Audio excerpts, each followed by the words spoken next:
Hello, everyone. I want to welcome everyone to today's Fexa and Friends Network show. We have quite a large audience today who has registered for today's show. So we're going to give everyone just a few more seconds to hop on to the platform.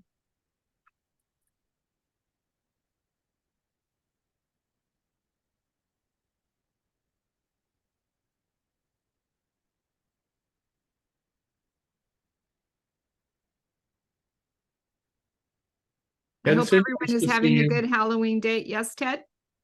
I was saying hi to Kenson. I haven't seen him in a while. Yes, we thought about wearing Halloween costumes today, but then thought better of it. But I do hope everyone has a safe and happy Halloween today on October 31st. Okay.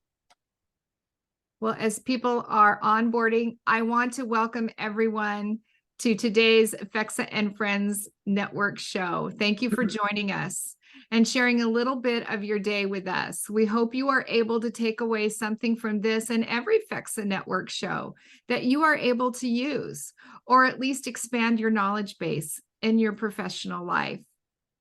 I'm Dianna Hart, the host of the Fexa and Friends Network. The purpose of the Fexa Network is to be a place to offer education, best practices, and trend opinions to the multi-site facilities and service provider communities. If you have a topic that you would like to see on a future Fexa Network show, or if you would like to be an educator yourself, please drop me a line at fexafriendsnetwork@fexa.io. We hope you continue to support this growing effort to educate and uplevel the facilities management community by showing up and engaging with our topics. A quick note about Fexa, this program's primary sponsor. For those of you who don't know Fexa, we create smart, flexible, and easy-to-use facility management software for multi-site companies. Fexa transforms business processes into automations and workflows that find efficiencies, that save time and resources.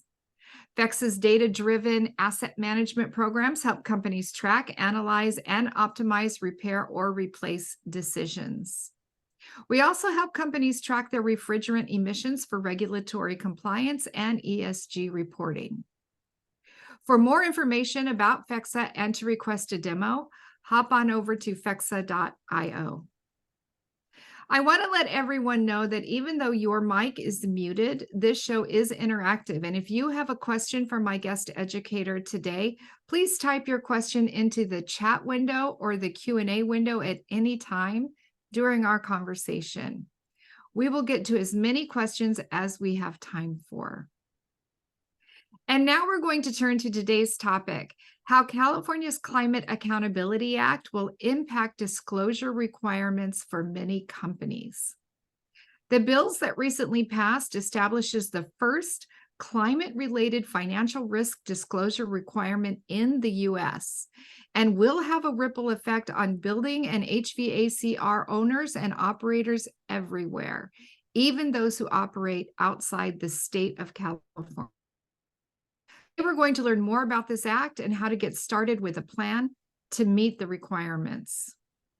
And with that in mind, I want to welcome my guest expert today, Ted Atwood, Fexa's own Chief Compliance and Sustainability Officer. Ted has dedicated the past 30 years of his career to reducing refrigerant leak rates. He's pioneered carbon market offset programs as a founding member of Chicago Climate Exchange, recycling more than 1,000 tons of refrigerants annually. And he founded TrackRef, a Fexa solution, a compliance and sustainability software. Welcome to the show, Ted. We're excited to hear all about this new Climate Accountability Act and its impact on businesses countrywide. Thanks, Diana. You'll notice, those of you who know me, you'll notice I'm a bit more nasally than usual. I think Roya gave me COVID while we were traveling last week. So Roya is suffering in silence somewhere out there, but you know, I'm excited to share on SB 253. We'll jump right in. And Dianna, if you let me share the screen up.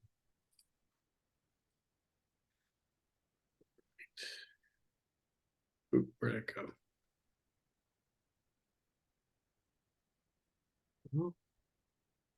Oh, hold on. I see what's. Here we go.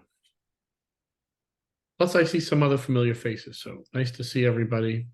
Again, I'll apologize in advance for my nasally sound. Hopefully you can hear me. For those of you who've done anything with me in the past, stop at any time. Dianna can stop me right in the middle of a discussion while we're on a slide. There are 27 slides. We're going to move through them really quickly. So I don't want to brush by something that's important to somebody. Some of these are very elementary slides. So let's get going. In September, California passed SB 253 and SB 261. I just happened to be in New York at Climate Week when that happened. And fortunately, Governor Newsom was there and he said that he would sign them into law. That was a pretty exciting time. And one of the primary reasons this is really important is because since 1994, with all the refrigerant regulations in place, we've still managed to vent roughly 12.5 billion pounds of refrigerant. It's a pretty significant number. That doesn't include the 2023 numbers. You can say about 13 billion right now. Essentially, what SB 253 and 261 are non-financial reporting obligations. So these do not relate to your balance sheet. And many of you may already know that, but the goal here is to create a more accurate, transparent environment for this set of data. Anybody who wants to send in a question later or is interested, the Ratio Institute just published their report. They did a really nice job of evaluating the top 100 companies, roughly 100 companies in the supply chain, the cold food supply chain, grocery space. And they did a really nice job of reading through every disclosure. One of the most interesting things in the disclosures is roughly about 60% of the disclosures were only published on a web page. And that's very important. Under SB 253 and 261, the goal is to create transparent, real data that has to be audited. So we're going to talk about each of those. It should go pretty quickly. These are very clean, easy to read bills. The actual bills themselves are not very long. So SB 253 is the Climate Corporate Data Accountability Act. That's where you'll report certain information related to scope 1, 2, and 3. And SB 261 is a climate-related financial risk act. This is where you'll report information related to impact to your operation from climate. So again, SB 253, scope 1, 2, and the ever controversial scope 3 emissions, very important. A lot of people pushed back on scope 3 emissions, but scope 3 emissions are a very important part of the accuracy because a lot of companies have either outsourced or moved parts of their supply chain outside their own company. And so shareholders need to have visibility to that to make good decisions. So to refresh your memory, in case you weren't aware, scope 1 is in the middle, and that's HVACR equipment right there. Oftentimes we hear about truck and transportation or building emissions, but building emissions aren't often clarified. You can be absolutely sure that refrigerants are part of scope 1 emissions. And I've circled scope 3 emissions. This is a very important topic for California and really for anyone who's going to do reporting. Scope 3 is the downline supply chain. So these are not owned or operated by the person doing the disclosure. This is just the people that supply them the services and products. So SB 253, 3 very easy triggers. I guarantee you trigger number 2 will cause some heartache to a few people, but rest assured, I have done enough research, as a number of law firms have on this. Trigger number 2 which says do business in California, means did you do approximately $69,000 of business or more during the course of a year. And also, I should say that when you're looking at these triggers and you're wondering, well, we did just under $1 billion last year, but we did $1 billion the year before.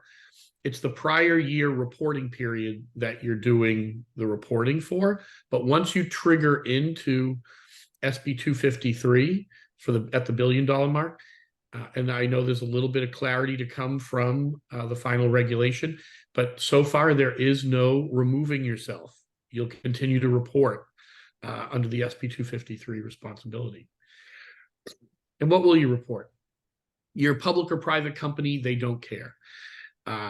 You're going to report scope 1 emissions. These are all your reporting responsibilities for refrigerants, but you're also going to report scope 2 and scope 3, as I mentioned. Verification takes place in steps. In 2026, you'll have to have what's called limited assurance. That's an independent auditor that will report on specific aspects of your reporting. I can't tell you what those specific aspects are because they have not published that part. But rest assured that limited assurance is 2026. That stays in place all the way till 2030. 2030, you'll have to get more assurance on that. That's what's called reasonable assurance. And that takes place in 2030.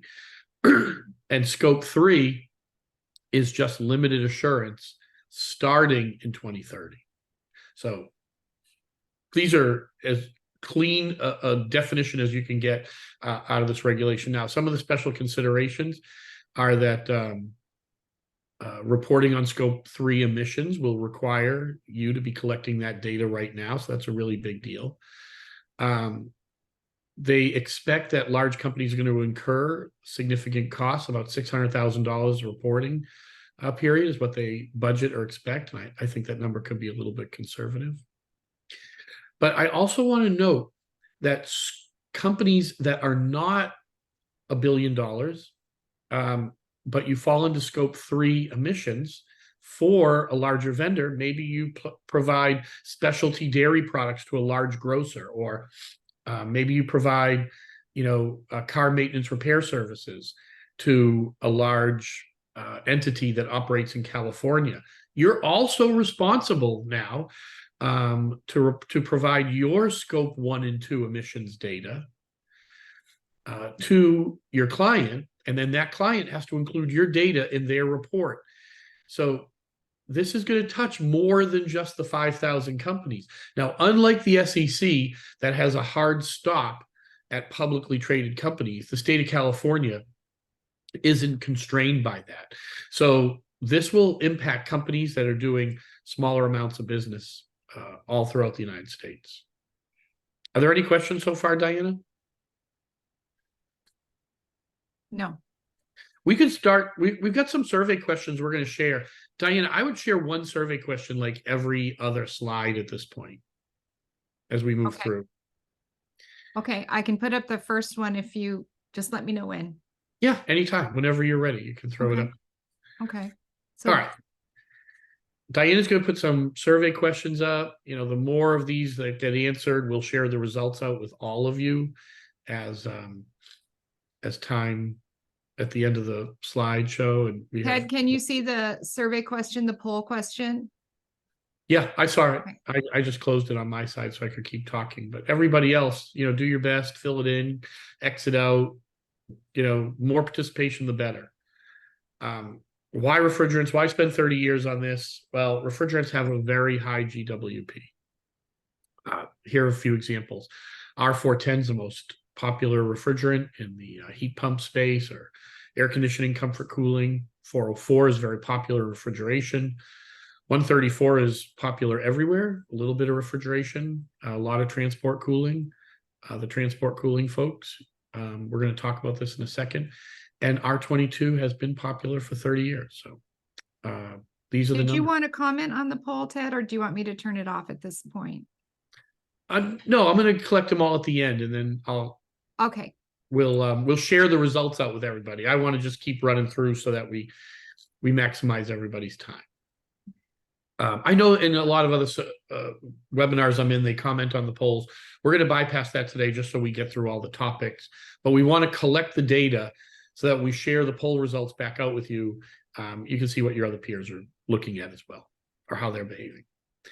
Now, I found this one. This is a brand new publication. It's funny, a colleague of mine, he's on this call, Olaf, and I were talking about this one, and I thought, well, why not share it? It is very common to see companies in their less mature phase or stage of their reporting report estimates on refrigerant emissions. Those are usually between 1 and 5%. Those are very common. This particular company reported much lower emissions 2 years ago, roughly 1/3 the amount published here. What you'll see here is they published it roughly 58% emissions in scope 1. And overall, that really leads to a very large impact on scope 1 and 2 emissions, significantly larger than the one that they published just a couple of years ago. So refrigerants have an outsized profile because of the high GWP numbers tied to each one. All right. Why are we going from small emission numbers to large emission numbers? Well, because the 50-pound threshold has been the friend of every single company over the last 30 years. We built equipment that went down in size. So when the EPA said we're going to track everything 50 pounds and above, everybody started building 49-pound systems, or as many people as possible that could do it as possible. These new SB 253 regulations and 261 also, they're not bound by that 50-pound threshold. And so it's very important to note that only about 5% of all equipment falls into that 50-pound and over category. Even for companies that have a very high density, cooling density per square foot. So that means 95% of data goes unreported in most of these early, less mature ESG reports. And they're noticeable right away. And that's why I brought up the Ratio Institute's new report that they just published. They did a really nice job of calling some of this out. All right, any questions so far?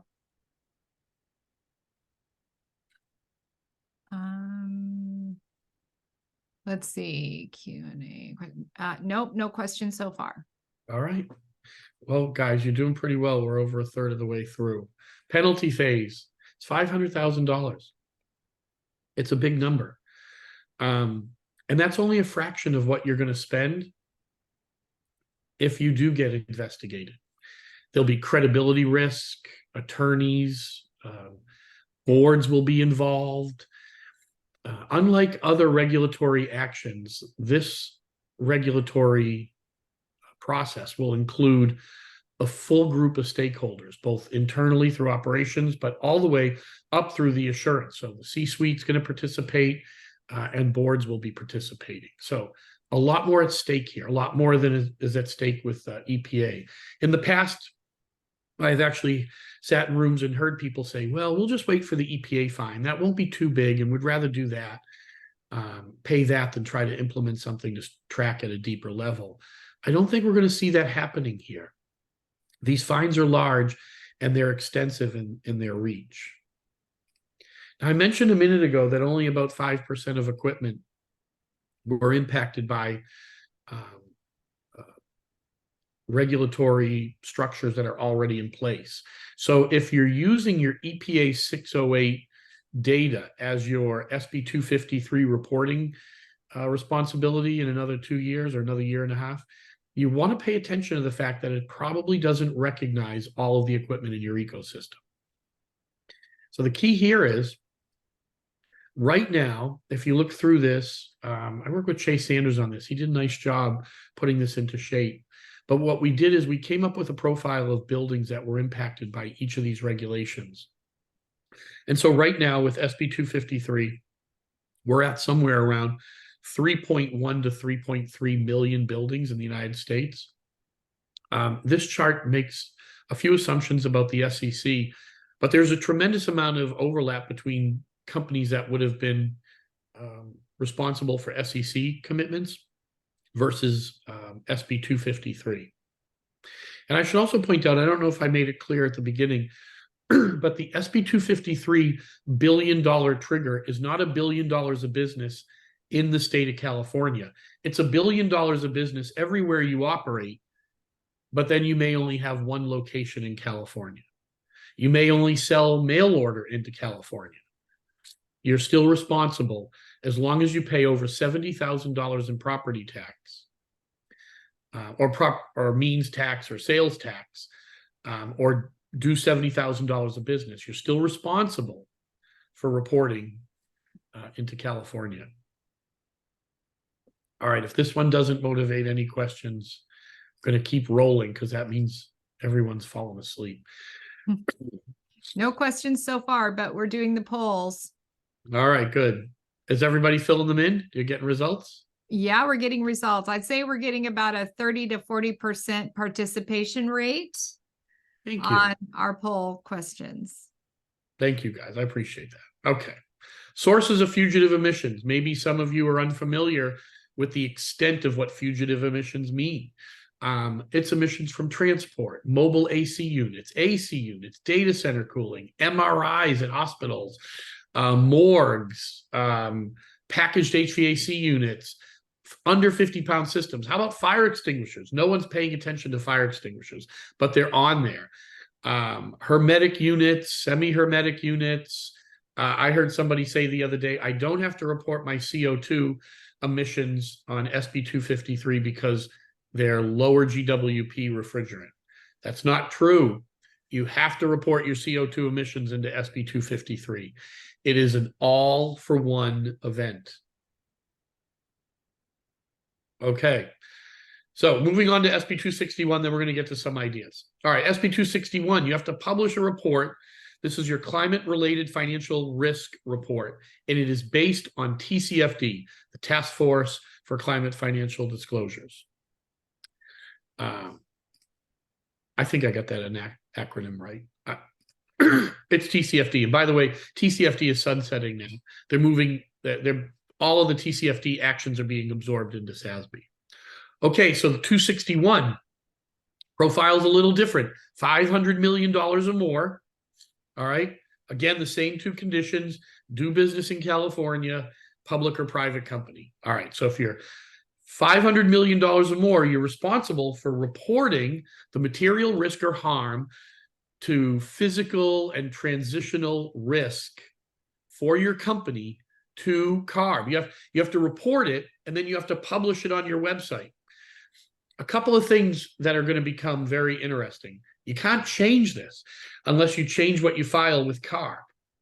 Also, I have to tell you that we didn't talk about it in 253, but this filing issue is a big deal. You can't, it's just like restating earnings. Okay, if you publish and you put onto your website a fact, and then you have to change the fact, you have to restate that fact with California. So I want you to keep that in mind. I see all the time through the middle of transactions in the middle of the year, we'll find a missing event and we'll go, oh gosh, we forgot that. Let's get that added. When you're adding that, it changes the numbers that you published. And this is what the state's getting at. They want this accuracy. So they're going to make you restate those numbers, just like you would a financial report. All right, if no one's asking any questions on that, you guys are either all spellbound by these changes or you're captivated at the total completeness of this thinking. But let me tell you, special conditions, you can use your CSRD, this is your European profile for disclosure. You can use that in California in place of your TCFD report. Or if you disclose something to the SEC in another framework. I'm going to get to the frameworks at the very end. You can use those to submit to your client-related financial risks here. All right, these are due January 1, 2026 for the 2025 period, roughly. But there's no real period. These get reported every other year. The key to this is, how are you doing your materiality assessments? We're going to talk about that next. And you shouldn't be making too many adjustments to your materiality risk. All right, I see a question. Okay, I'm gonna do my best with names. Sylvia, your question's the easiest. Yes, we'll turn them into a PDF and share those with you. Um, Olalakan, I hope I got that right. Olalakan. How do fire extinguishers contribute to fugitive emissions? Well, they have one of two materials in them, CO2 or refrigerants like R125, which are known in different chemical phrases, but I think R125 is known as FA125. And so you'll have to report use of those materials on your disclosures. I hope that covered it. If it didn't, come back and ask more questions. I'll be done and done. All right. But anyways, you want to be processing this. You want to have work with your consultant. You want to have an idea. There's plenty of them out there. I'm, being very specific for HVACR. You want to have your material assessment dialed in, but you've got all the way till 2026 to publish that. $50,000. That's the penalty for not filing your climate financial risk related data. So it's not as big as the other one, but it's going to be just as difficult. Danny, by the way, Danny, nice to see you. Is the amount of refrigerant that I have in emissions or in usage? It's emissions, Danny. It's emissions. And I didn't include it on the chart, and I hope that answers your question, but if you terminate a piece of equipment, you get rid of it, that is not emissions. All right. Emissions are losses. And one of the things you might want to start doing, if you're a TrackRef client, we're happy to help you with it. If you're not a TrackRef client, talk to your consultant, reach out, ask questions. Create an installed inventory balance sheet so that you know the difference between where your installed capacity was a year ago versus today. It's a very important number because your numbers could be going down and you could have some really great results. You do not want to end up publishing phantom emissions, things that really weren't emissions. So an installed inventory balance sheet can be very helpful. Roger, did you say you have to report on all your business emissions to California? Yes, all emissions. If you do $1 billion of business or more, then you have to report all of your emissions everywhere. Now, a couple of pieces of news. There is no penalty for having high emissions. Okay, this is a reporting platform. The penalty is for not reporting. And for those of you who've been doing these webinars with me for years, I say it all the time. There are very few fines and punishments for leaks. All of the fines and punishments are for not recording the leaks or documenting what you did against the leak well enough. All right. What is TCFD? These are the 4 pillars of TCFD: governance, strategy, risk management, metrics, targets. TCFD has been around since 2017. It is fully evolved, it's fully baked, and now it is transitioning into the market. I have some interesting numbers in a second on how many people are using TCFD, but if you're reading this slide for the first time, TCFD is a framework that you use, a roadmap for how you get from data to results. All right. And it's all about publishing accurate results. Another thing you should be aware of is there are laws out there controlled by the FTIC, and they relate directly to what you can accurately say. Many companies, it may not be their intention, but they publish completely incorrect information about emissions or about their footprint or about their baseline. And that's why all these rules are coming into place, because these things are so inaccurate that you need a framework to act as a boundary line. Recently, I worked with a company and they were tracking SBTI, they said. Means they were following the Science-Based Target Initiative for reporting and disclosure. Well, SBTI, I have a tremendous amount of respect for that framework, But if you don't have it authenticated by SBTI, tracking against it is immaterial. So you can't say to your shareholders, hey, I'm tracking against the SBTI framework, and here are our numbers.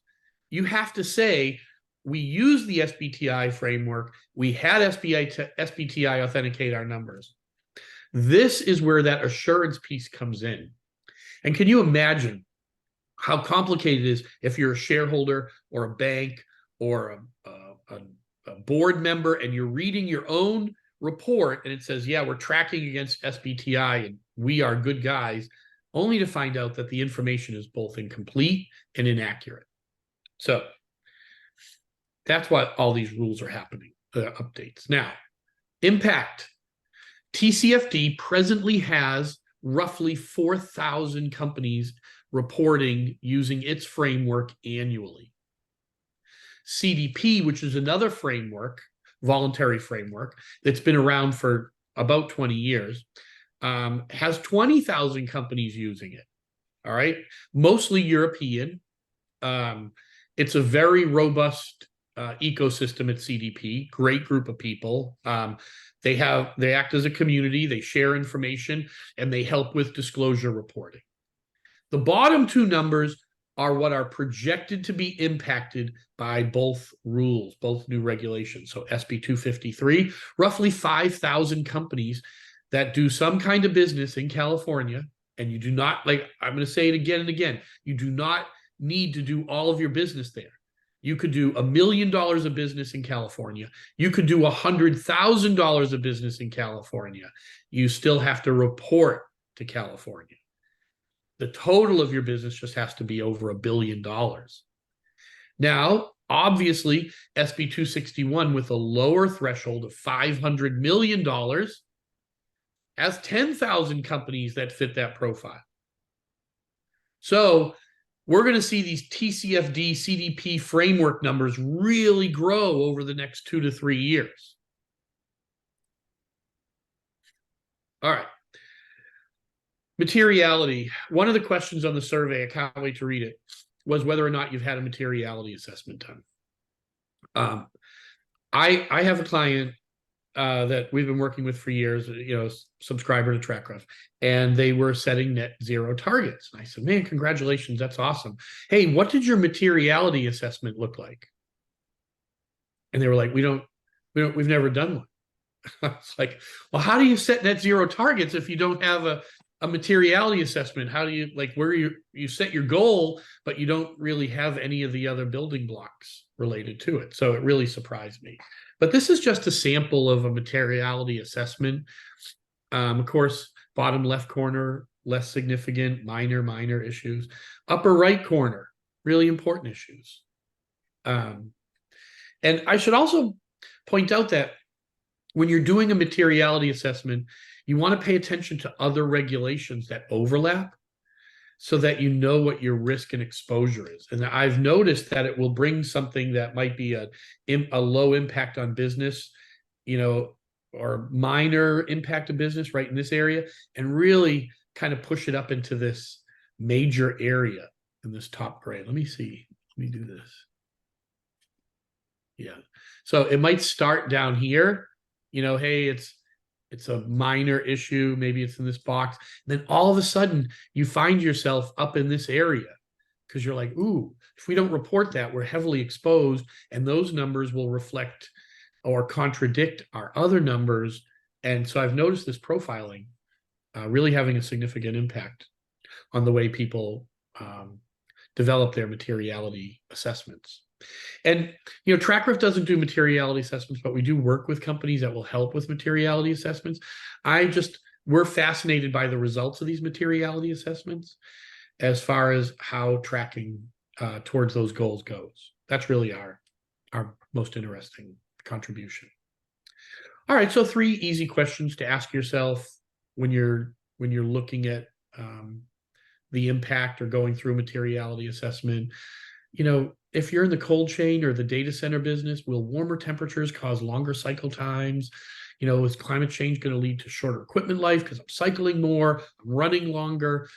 I talked to someone the other day who was working in Arizona, and they figured there was about an extra 20 days of full hard life taken from each piece of equipment in the Arizona area, because Arizona's summers have just the season stretched out so far. So this is something I would put into a materiality discussion, or that's what I would contribute.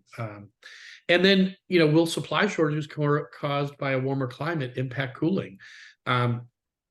This could become a double materiality topic as well. That's why I put that in there. And if you feel confused about double materiality, don't feel alone. Most of the market is. Usually about April every year, I do a double materiality discussion. Happy to do another one here. All right. But you don't need to hear all about the problems. It's time to take some action. Find partners. I just came back from a North American Environmental Managers Conference, and it was such a collaborative environment. We sat in these conference rooms. People put up 4 or 5 slides, maybe 6. We talked the entire time. It was interactive. Like, what are you doing? And how are you solving that problem? And what failed? What worked? Find partners, vendors, new partners, because the business as usual approach you've been using to get to where you are isn't going to work anymore.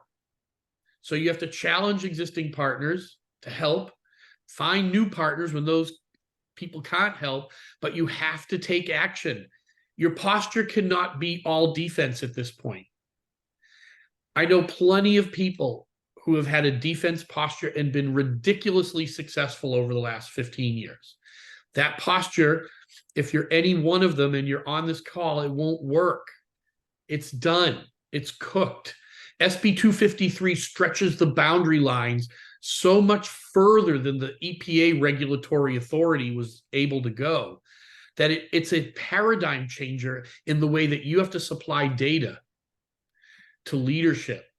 They no longer just care about the financial cost of maintenance. Now they need to know about the related environmental impact as well. All right. Anonymous. I love Anonymous. If you're a company that is owned by another company that is wholly owned by an asset management company, and the parent company reports compliance with SB 253, is a separate report needed for each subsidiary company, or does the report of the asset management parent company meet the requirement in these bills? That is a great question, Anonymous.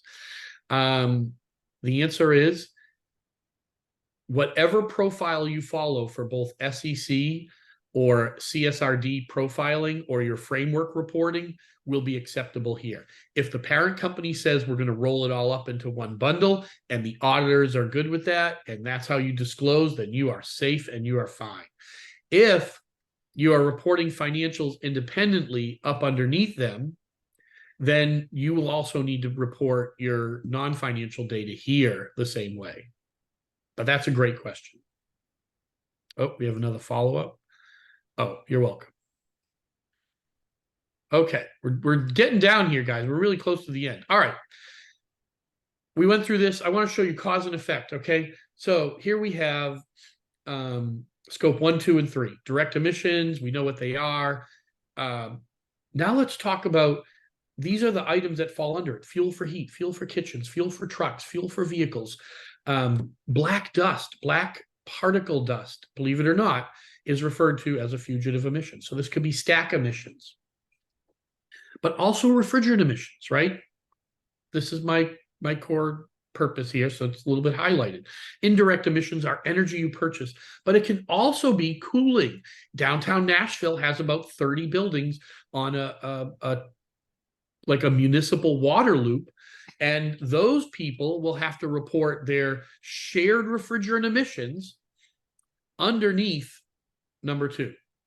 All right, so that's where they would report. Now, I've grayed out third-party, I've grayed out indirect emissions scope 3, because we're really not going to have an impact. This is your vendors. This is downline from you. But I wanted them to be represented here.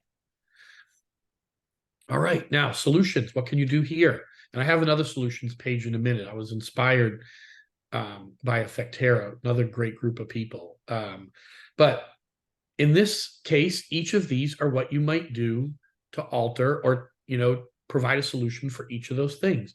Turn to electric vehicles, electrify your heat. That's happening everywhere. I have mixed feelings about this, but I'm not going to share them with you today, other than the fact that lots of 410 is making its way into the marketplace as we're about to phase this material out. Go to low GWP refrigerants or naturals. I'm only using the word natural here because it's familiar. These are also chemicals: butane, propane, ethane. They're not really natural. They just somehow referred to as natural. They're still made in a very large, usually pretty dirty chemical fractionating plant. And for indirect emissions, I'll just mention that get a clean energy microgrid. Or one of the things I just heard about happening in New Hampshire was a ground source heat pump for community. I was like, well, that's really interesting. I had not heard of that before, but that's one of those things you would, under scope 2 emissions, you would be reporting, or not having to report because you won't have any emissions. All right. I could also talk about green leases and supply chain. Remember, in scope 3, the scope 3 people, you're reporting your scope 1 and 2, and that's why you are still included here. Okay, pathways. There's a lot of them, but they all are building blocks, and they all fall under one of 3 silos. So measure and manage, you'll see that here. New technology and processes. It gets a little bit more costly, right? You've got to make investments. Over here, these are less about investments. This is where TrackRef starts. This is a journey we take together.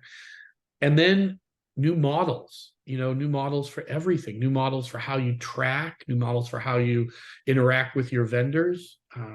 If you're a service provider and you're out there and you're wondering what your scope 1 and 2 emissions are, so that you can report them to the grocer or your data center client, they're your refrigerant usage numbers that you did not otherwise sell. They're your individual uses of these materials. So anyways, you'll see, get a hold of leaks. I itemized them here, but the bubbles should relate to the impact and the value. All right. So I did my best to kind of give it scale and scope. And I want you to notice refrigerants, alternative refrigerants, or managing refrigerants from HVAC is larger than refrigeration, because the refrigeration industry has been trying to wrestle with this for about 13 years, whereas the HVAC industry is a new adopter. And again, back to posturing, very important to lead in at this point. But these are some things that you can do along your pathway towards reaching emission reductions. They're all helpful. All right, some anecdotal information. 80% of the buildings that need to be decarbonized are already built. I was at Climate Week New York, and that's all everyone could talk about. And the value of buildings this is very interesting. The value of the buildings that were antiquated or had the most obsolete equipment or did not have great ventilation, the value of those buildings was going down, while the rest of the market, that top tier Class A property, was going up. So it's already an indication that the market has assessed the value of maintenance and the value of carbon in the value of the property. So that was very powerful. It's also important to note that this is a very conservative number. CBEX, this is the building electrical information that comes from Department of Energy. And they say conservatively 27% of all buildings count for global emissions. I think the number is actually higher in the 33% range, but I went with the facts, not conjecture. All right. This just came out last week. This was from a study from KPMG. 75% of companies are unprepared for audits. What's interesting is 80% of companies report data. 75% of those are not ready for that data to be audited. You can get an idea of why California is putting SB 253 and 261 in place, and why the SEC is talking about it, why CSRD in Europe are talking about it, because no one's ready. That's a really powerful statement. All right, so last emphasis. Look, since 50% of scope 1 emissions are contributing to your overall, or since 50% of your emissions in scope 1 are likely contributed to refrigerants, it's actually higher, as I showed you from that earlier company, in many cases. I ran a couple of scenarios on just a traditional grocer, very generic, and my number came back at 55% using IPCC's estimates. So I used the 2006 IPCC estimate numbers, which are the ones published by the EPA, and I got 55% in all three cases. I did small, medium, and large grocer. But when I take those numbers and I combine them with my scope 2, and my fugitive emissions are still 20 to 30% of my overall emission, what I tell everybody is look at that and say, if I'm going to have 20% of my emissions in refrigerant, I should probably spend 20% of my emission reduction investments in refrigerant. Start small. The do-it-yourself era is over. I'll make one shameless plug for TrackRef. We're ridiculously good at what we do. We've been proven many times, and every instance we work with a do-it-yourselfer, the challenge is taking disparate data sets, combining them together, homogenizing them, and giving them a trend line over time, because everybody wants a trend line. So those of you who are not do-it-yourselfers, thank you for relieving our future headaches. And those of you who are do-it-yourselfers, time to make the transition. All right, last slide, drum roll. I couldn't say it enough. I couldn't think it enough. 20 to 30% of your emissions are from refrigerants. Spend 20 to 30% of your investment dollars mitigating those same emissions. Match it up. Usually we see a smaller number on mitigation. I see all these fancy projects for windmills and, heat storage units. And, these are expensive, very interesting, fascinating technologies, but get back to where the rubber meets the road. Let's get these numbers down. Then you can move on to the fancy stuff later on. Look, refrigerants are going to contribute to about a 0.5 degree of global warming in my lifetime. I feel like I'm running out of runway. I'm not getting any younger. A little bit more silver up here than there was even 2 years ago. We're committed to solving a problem, but we're also committed to providing a solution that helps solve that problem. On the right side here is I checked it all out. I went through the each one of these frameworks, SASB, TCFD, blah, blah, blah. You've got them all. They all do what you need. Don't get hung up on a framework. I think the UN Sustainability Development Goals is a free program. It's a free network of colleagues that you can share ideas with. If you're doing nothing, you haven't picked a framework, start with the UN SDGs. Join. It's very inexpensive. I think it's $600 a year. But CDP, GRI, SASB, and the GHG protocol, they're all amazing. They all have a network of people that have failed and succeeded. And so I wanted you to leave with that, that image of success. It's possible. But I hope you all learned a little bit about SDB 253. I don't know how I did on time. Not too bad. Not too bad. You did great. Okay. Actually, are there any additional questions for Ted before we wrap it up today?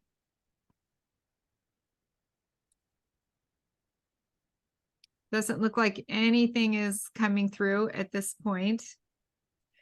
Well, thank you, Ted. I know you're not feeling 100%, but I think the information you gave was 1000%. And I think everybody can take something back with them. And if you have any additional questions, just so that you know, I will be sending a wrap-up email out in a few days, which has will have a link to the recording of this particular program, and we will be sending some additional collateral materials out. So be on the lookout for that. And of course, if you have any questions, I will be sending out ways to get in touch with Ted. Ways to get in touch with TrackRef over at trackref.com, trakref.com. And of course, ways to get in touch with Fexa, fexa.io. And I want to thank everyone for showing up and staying with us today. The vast majority of you hung in there for the entire program, which does tell us that this was a very interesting topic and one that we all need to stay on top of. And so I want to thank you for that. Yes, go ahead. I want one last thing. Anybody who wants a link to that Ratio Institute report, please email Dianna as well. I'll make sure I get it to you, Dianna. Okay. Well, we can distribute that too with all of the other information we're going to be sending out to everyone who registered. And again, if you want to see a recording of this particular program, the Fexa website and the Fexa YouTube channel will be hosting this recording as well, along with our resource library that can be viewed 24/7 at any time. So be on the lookout for other invitations to future shows. We will be having one in 2 days on Thursday. And our next show will be discussing the various service maintenance models that are available and how to select the right one for your multi-site organization. So if you've not gotten an invitation to that, go to the Fexa website and register there, or look for an invitation in your inbox coming soon. I want to thank everyone for hanging in there and participating, and have a great day.